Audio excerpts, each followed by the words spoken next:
No, not George! I think my favorite part about George Russell is um, just the sort of the size of him. The way, you know, there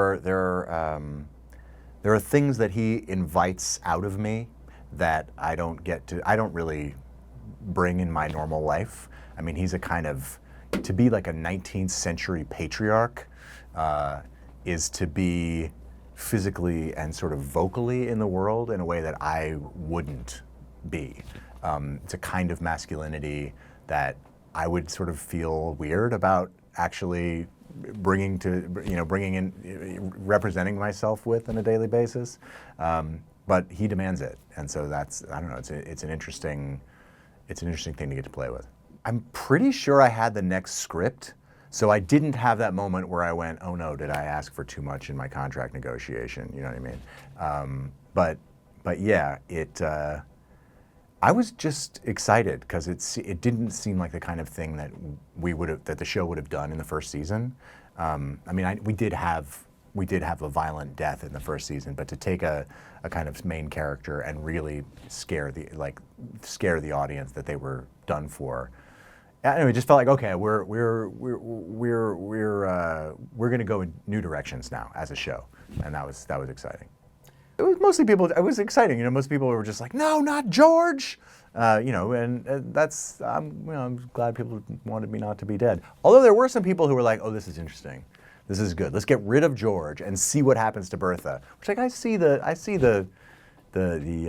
value in that, but I would be sad. I would be sad to be dead. Carrie is the best. I don't know. We have a good time. I don't know. I feel very fortunate to be partnered with somebody in a project like this with whom I have so much in common in real life, and we have an easy rapport. And I am always, every single day that we work together, I'm always amazed by her work, by the depths that she can go and the levels that she brings, and also by the way that she is on set. Like she's just, you know, brings a certain kind of levity and ease to the set. Which makes it, you know, everybody feels good. It's a happy crew, it's a happy set, and we're just, you know, we cook through on those days, and it's nice. There are like types now on the White Lotus. I'm trying to think where I'd want to slot in.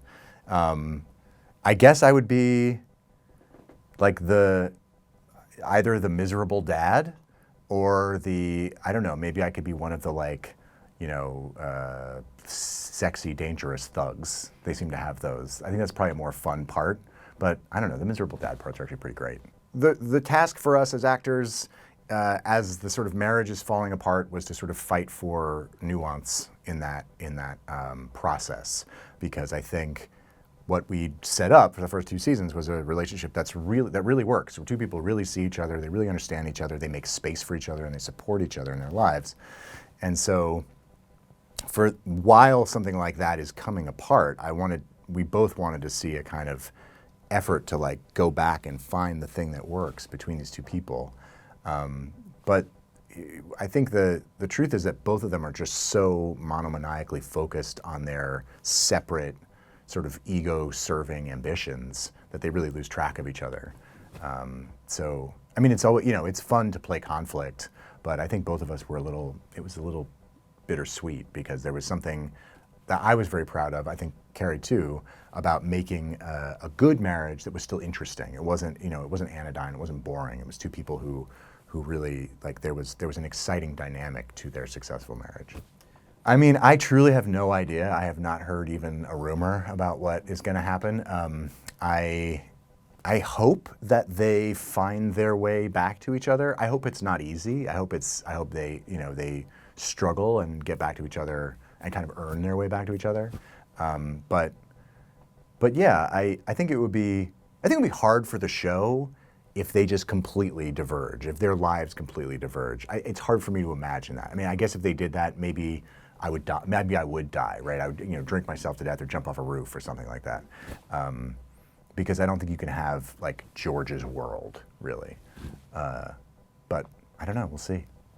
Larry has really come good. I mean, I think that's the that's the surprise in the third season between George and Larry, is that Larry has really stepped up and become an asset in the business. And he's been a bit of a ne'er-do-well dilettante, really. I mean, he's decided he wanted to be an architect, and he's been doing all of this sort of frivolous nonsense. And now he's shown up and he saves the family. So I think there's actually, a tremendous amount of pride for George in seeing that his son is really becoming somebody who can take responsibility and show up. And with Gladys, I think that that's probably George's biggest failure in his entire life, is his inability to defend Gladys against Bertha's ambition.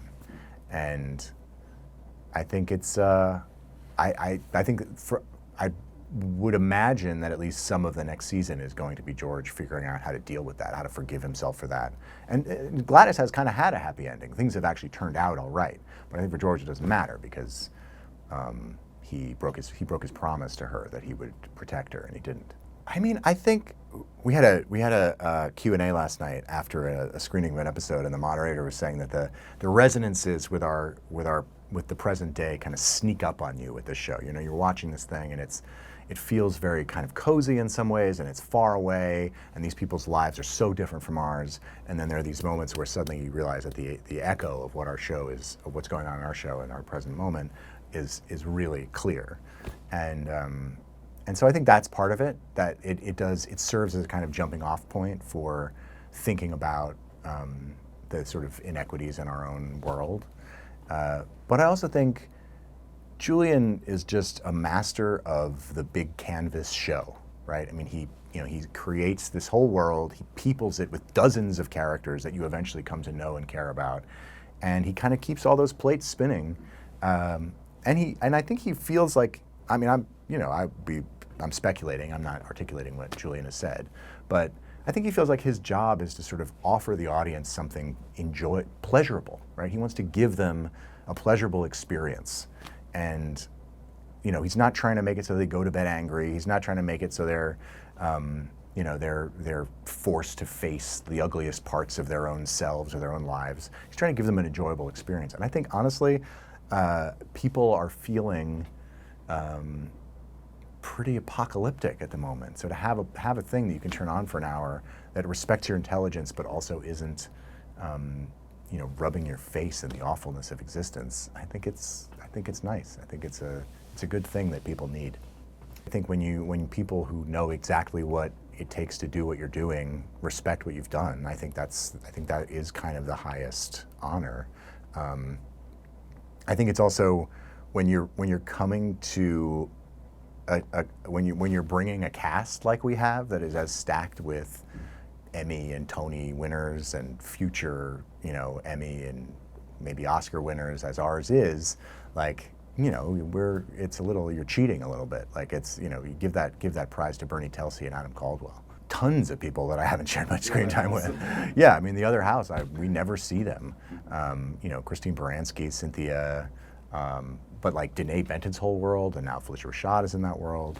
Like, these are, we do have some overlap there, but yeah, I don't think, since season 1, I don't think I've actually been in a room with Christine Baranski, maybe twice. I mean, in the world of the show, we've been in rooms together in other ways, but yeah, they're very separate. There was a little hint of George maybe having, like, at the end of last season, like a burgeoning problem with laudanum, which I think is exciting, but I think it would be really fun to take it to like a really extreme degree where George is like down in the 5 points, like shoeless, completely strung out, and just like begging, 19th century gangsters for just like one more hit. That'd be pretty funny. Gilded Age by a mile, yeah. Yeah, no, I mean, no, people, especially toward the end of the airing of the third season, I mean, it was really, I'd go to the grocery store and it was like a thing. Mm-hmm. It was, that fluctuates, right? It comes and goes, but there was definitely a moment there where people were just really excited about the show.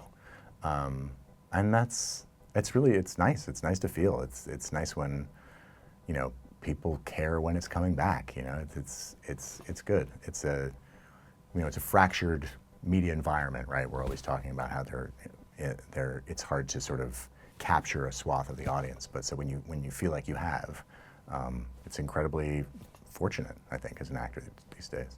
And people like talk about it, and they care about what happens to these people, the choices these people make, and you know, we've managed to make this world feel real enough that people will like go online and debate about it, and that's fantastic.